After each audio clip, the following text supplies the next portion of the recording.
Bem, foram 30 pessoas mortas e o relatório da UNITA mostra que 30 pessoas foi reduzido efetivamente a 60 pessoas. O protesto aconteceu dia 28, dia 29, dia 30 de julho de 2025, em Luanda, Malange, Lunda, acho que Lunda Norte, Uambo. Aconteceram protestos fortíssimos.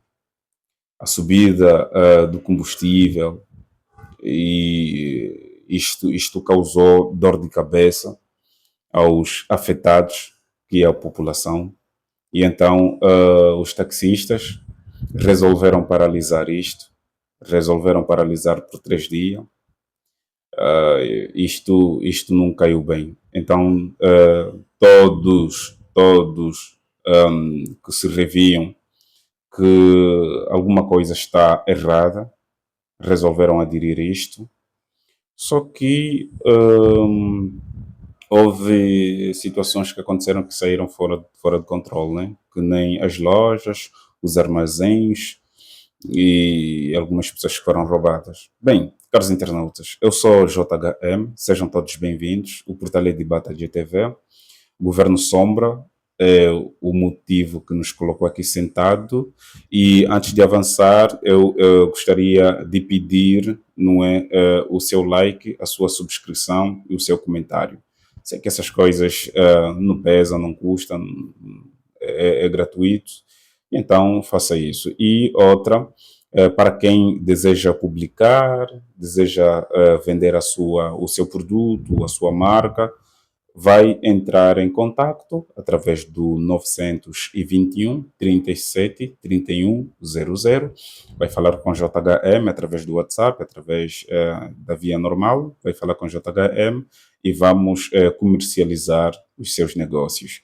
E também, se estiveres na diáspora e queres fazer chegar as tuas contribuições em Angola, e tens tido muitas dificuldades, vai entrar em contacto, que vai depositar os teus euros em uma conta lá na Europa, e aqui em Angola faz chegar os kwanzas na conta da pessoa desejada. Caso tenha, como se trata de dinheiro, é um bocadinho complicado. Caso tenha qualquer desconfiança, nós faremos todos os possíveis de estar de frente ao seu parente, até que se confirme que o dinheiro está na sua conta, e aí pronto, estará feita. Então vai entrar em contacto através do terminal já dito. Agora vamos para uma breve publicidade. Está na diáspora e precisa de apoio jurídico? A Glória e Leonídio Limitada é especialista em consultoria para vistos, IRS, recibos verdes e abertura de negócios. Contacte já. WhatsApp Angola, mais 244 922 119 704. Ou Londres, mais 44 7594 397 584. Muito bem, vai entrar em contato através da Glória e Leonídio. Bem, caros amigos, o Governo Sombra da UNITA apresentou ontem, dia 13, um relatório no qual denuncia alegadas violações graves de direitos humanos ocorrido durante os protestos registrados nos dias 28, 29 e 30 de julho de 2025 em várias províncias de Angola. Segundo o documento, os protestos tiveram origem na paralisação dos táxis, motivada pelo aumento de preço dos combustíveis e pela retirada de subsídio estatais. As manifestações evoluíram para confronto entre populares e forças de defesa e segurança. De acordo com o relatório apresentado pela oposição, terão sido registrados 90 mortos em todo o país, sendo que 59 casos estão totalmente documentados com identificação das vítimas, contactos familiares e certidões de óbito. A província de Luanda é apontada como epicentro dos acontecimentos, né? Ou seja, com 47 mortos, seguindo de Malange, Lunda Norte e Uambo. O documento sustenta ainda que o período entre 2018 e 2025 terão morrido 362 cidadãos em resultado de ações repressivas atribuídas às forças de segurança. Durante a conferência de imprensa, dirigentes da UNITA afirmaram que o relatório resulta de 4 meses de investigação, com recolha de depoimentos familiares e documentação comprovativas. O partido defende que se trata de um exercício de responsabilidade política e moral centrado na defesa dos direitos ou do direito à vida. Entre os casos destacados estão de uma criança de 12 anos morta em Malange e de uma cidadã atingida mortalmente com um disparo nas costas em Luanda. O relatório apela à intervenção da Procuradoria-Geral da República, da Assembleia Nacional e do sistema judicial, exigindo investigação independente e responsabilização dos autores. Dados oficiais anteriormente divulgados pelas autoridades angolanas apontavam para cerca de 30 mortos durante os distúrbios, número inferior apresentado pela oposição. Organizações internacionais de direitos humanos, como a Amnistia Internacional, já defenderam a necessidade de investigação ou investigações imparciais sobre alegações de uso excessivo da força. Até ao momento, o presidente da República, João Lourenço, não reagiu publicamente ao conteúdo do relatório. Os acontecimentos de julho de 2025 continuam a marcar o debate político nacional, com divergências significativas entre os números oficiais e os dados divulgados pela oposição. Vamos ouvir o governo de Sombra.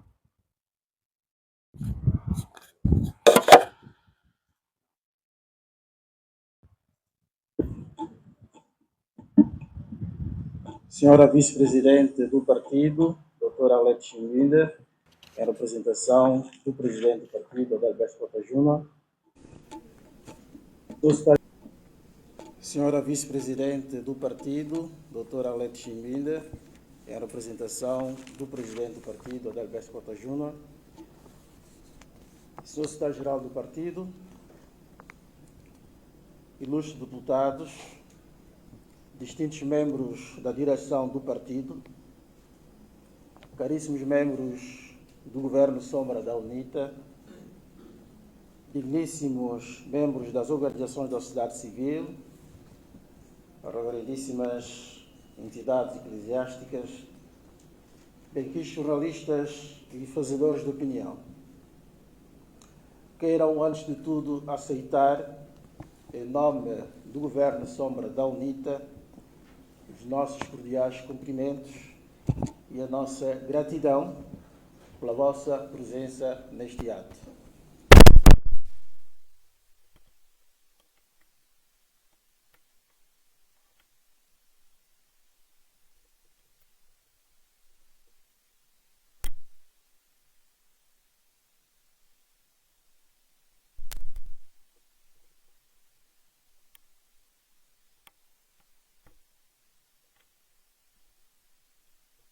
Por todas as áreas que abrangem os chamados direitos humanos da primeira, da segunda ou da terceira geração.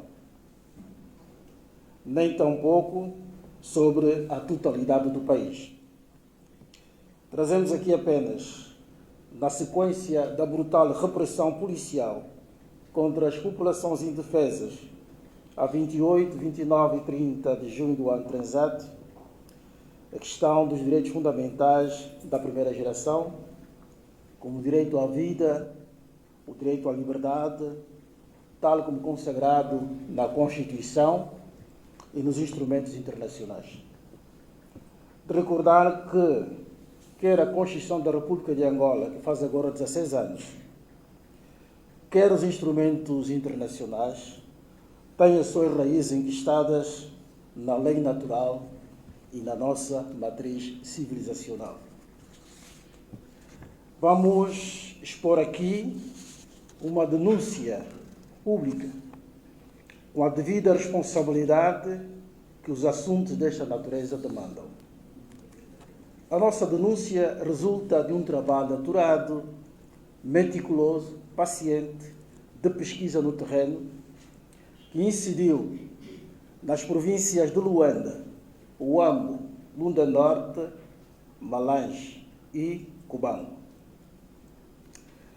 Nessa pesquisa, do qual resultou o relatório que vai ser apresentado, foi fundamental o contacto direto com as vítimas e ou com familiares próximos daqueles que tenham perdido a vida, onde foi possível ouvir, com empatia, dramas lancinantes de vidas trucidadas pela violência gratuita e criminosa dos órgãos de segurança e ordem públicas. Por uma questão de metodologia da elaboração do relatório, no intuito de conferir rigor, autenticidade, objetividade e factualidade, ficam omissas muitas outras histórias contadas e registadas.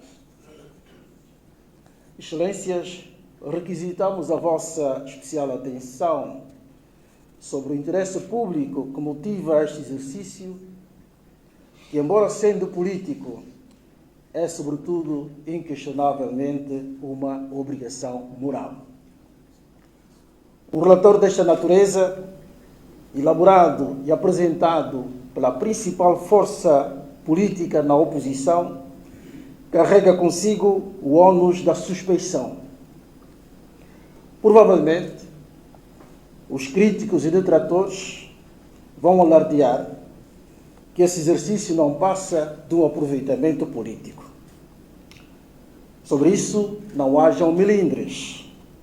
É muito mais grave mandar matar cidadãos indefesos do que fazer aproveitamento político.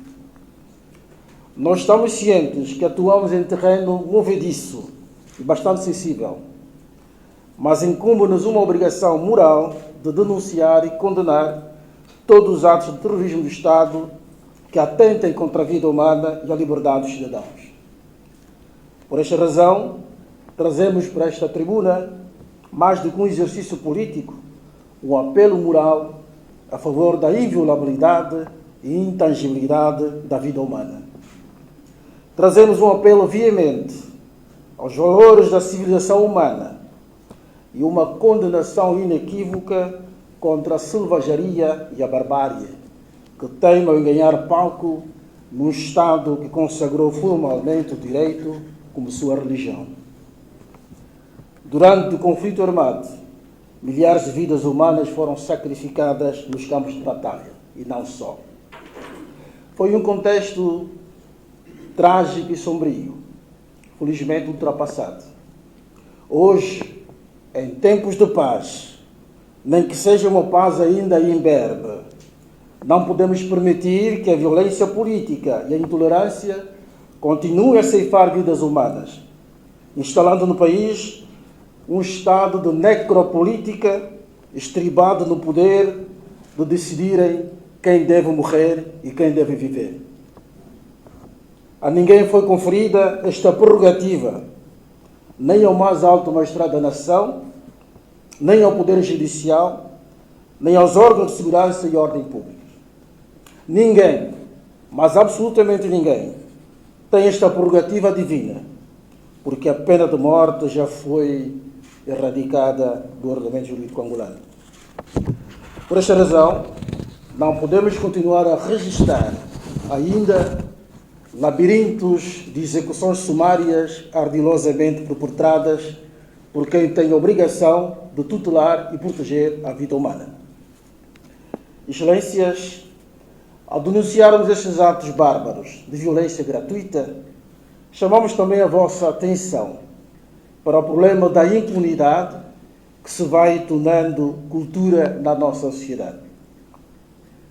Estamos perante aquilo que a filósofa judia Hannah Arendt chamou de banalidade do mal, referindo-se ao julgamento do oficial nazi Adolf Eichmann em Nuremberg. Sim, estamos perante a banalidade do mal quando os seres humanos abdicam da capacidade de pensar e discernir, cumprindo cegamente ordens burocráticas ou políticas, sem se importarem para cometerem atos bárbaros contra a vida e a liberdade dos cidadãos. Nem querem olhar para as consequências. A impunidade cria uma rotina perigosa, onde o agente se escuda atrás do cargo, da farda, das ordens superiores e perde a noção de um ser humano. Esta cultura que todos, mas absolutamente todos, sem bandeiras partidárias, estamos chamados a travar e a destruir. Nenhum polícia deve cumprir uma ordem para matar de forma gratuita. É preciso que haja desobediência inequívoca contra ordens injustas e ilegais. A obediência cega e sem discernimento moral transforma o ser humano em monstro à solta. A nossa sociedade está em perigo, porque ainda estamos a lidar com monstros assassinos que perderam o peso daquilo que a moral designa por consciência reta. Essa faculdade que nos permite julgar a bondade ou a malícia de determinada ação. Esta mesma faculdade da consciência que sanciona os atos maus cometidos pelos agentes morais através do chamado remorso. Um ser humano, sempre que comete um ato mau, deve sentir o remorso da consciência. Quando isto não acontece, já não estamos perante um ser humano. É um monstro à solta. A guisa de conclusão, queremos evocar a figura do mais alto magistrado da nação, a quem incumbe a responsabilidade primária de cumprir e fazer cumprir a Constituição, a lei e os bons costumes.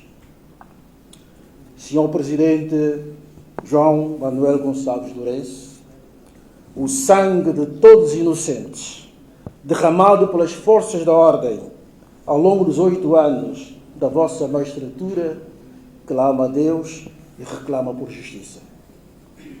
A responsabilidade política desses atos bárbaros repousa em vossas mãos. Em nome das vítimas, o Governo Sombra da UNITA exige justiça contra a impunidade. Muito obrigado pela vossa atenção.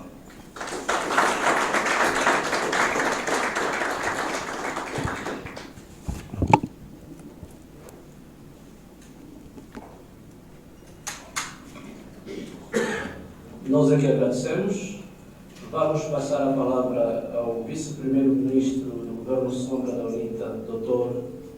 Joaquim Afoia, e a sua equipa para a apresentação do relatório.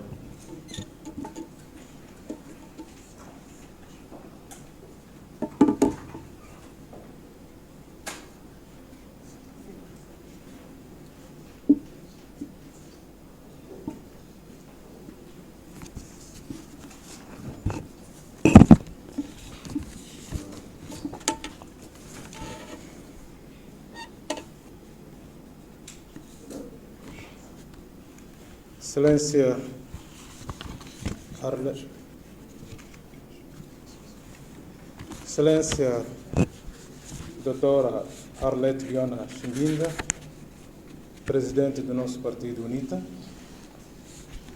Excelência Dr. Liberty Chiaca, Secretário-Geral do nosso partido UNITA. Excelência Dr. Raul Tate, Primeiro-Ministro do Governo Sombra da UNITA. Excelência Virgílio Samson, Secretário-Geral Adjunto do Partido. Excelência Senhor Secretário Provincial de Luanda, Dr. Adriano Sapinala. Dignos representantes da sociedade civil, senhores deputados, caros convidados, senhores jornalistas.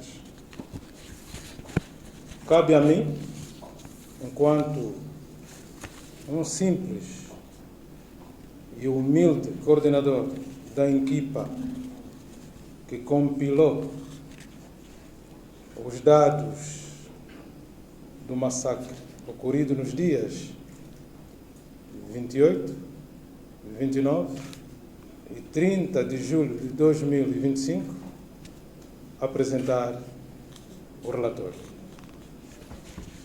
Excelências, a UNITA divulga hoje o relatório de violação dos direitos humanos ocorridas no contexto da greve dos taxistas que teve lugar nos dias 28, 29 e 30 do ano transato, que foi um momento particularmente sensível da vida nacional. Pelo que importa, desde logo, sublinhar com clareza o seu âmbito principal.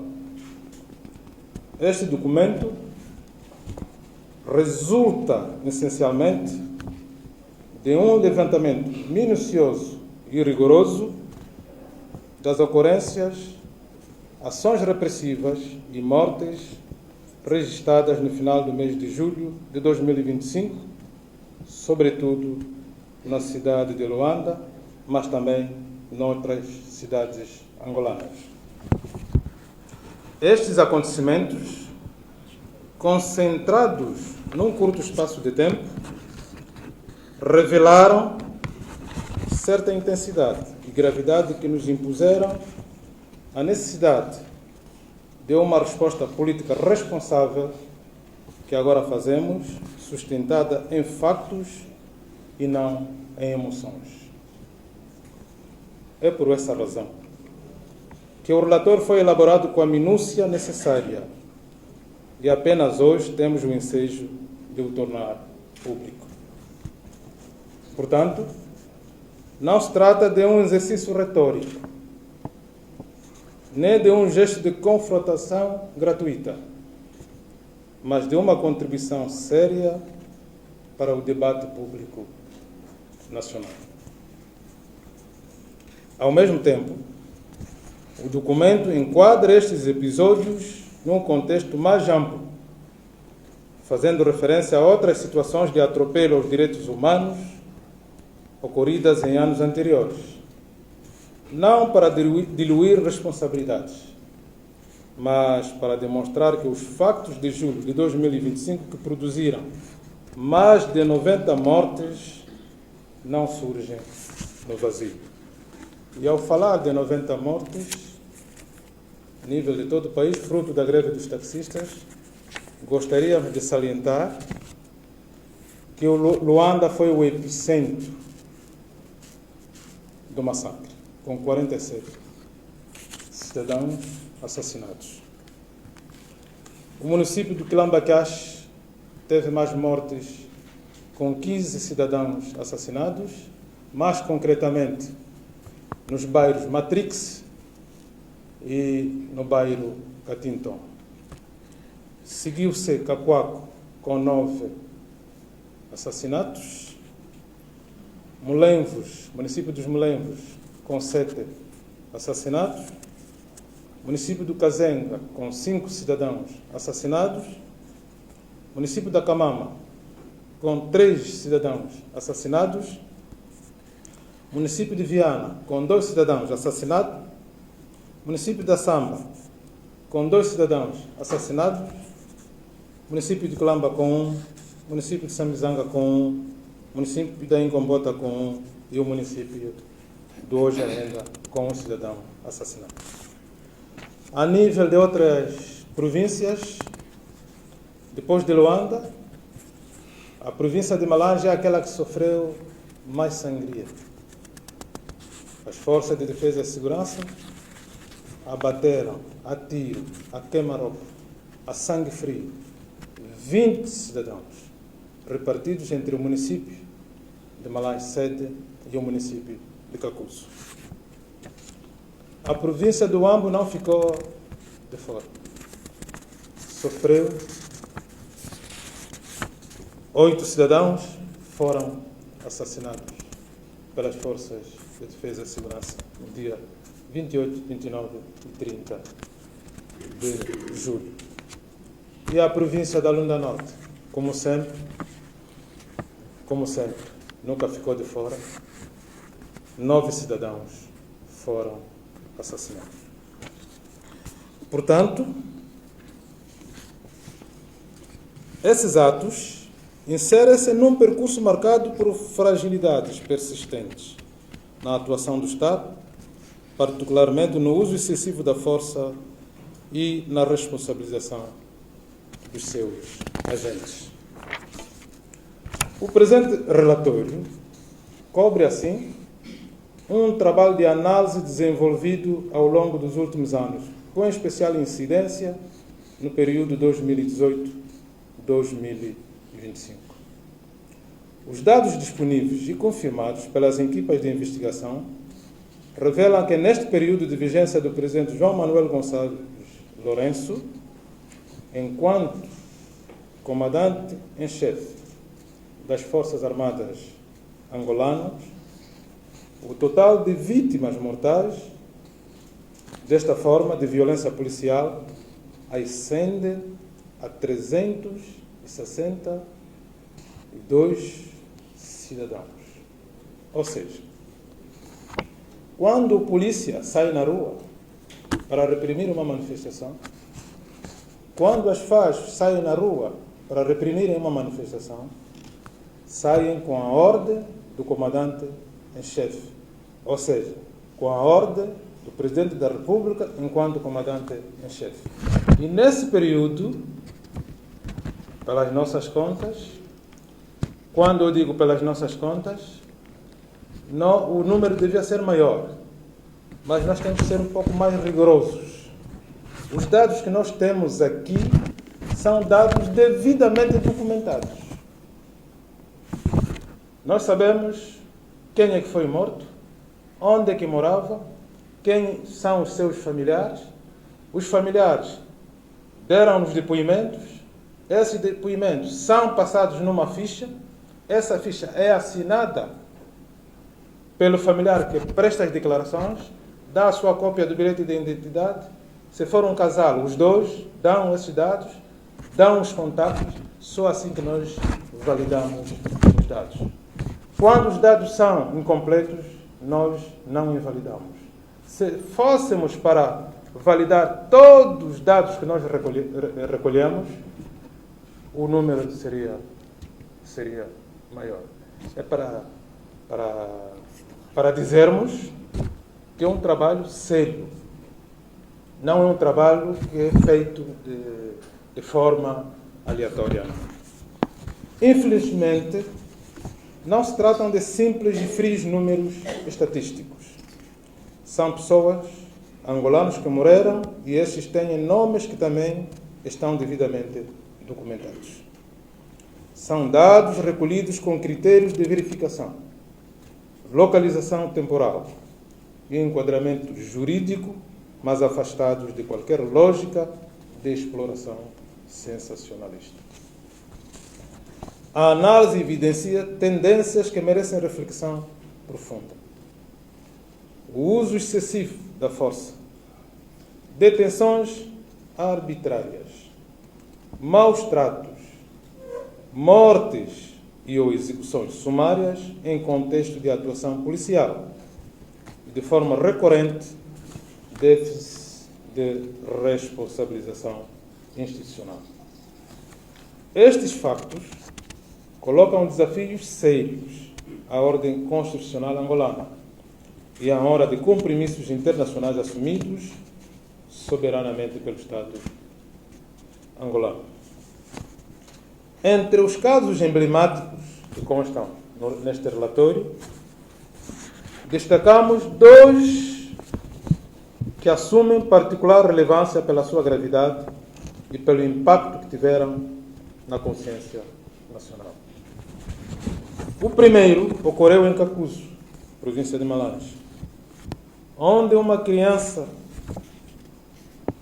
perdeu a vida em resultado de um disparo direito, ou seja, a queima-roupa, efetuado por um alto oficial da Polícia Nacional.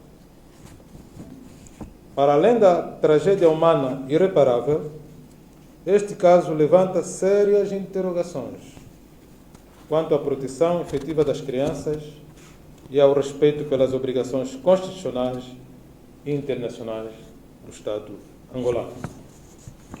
O segundo é o amplamente conhecido caso da Maria Mubiala, ocorrido em Luanda, uma cidadã atingida pelas costas por um agente da Polícia Nacional.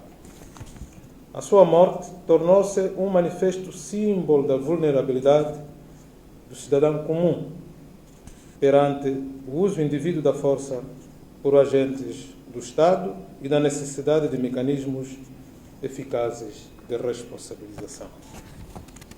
Estes episódios não devem ser vistos como acontecimentos isolados. O relatório demonstra que eles se inserem num quadro estrutural de fragilidades institucionais, no qual a ausência de consequências claras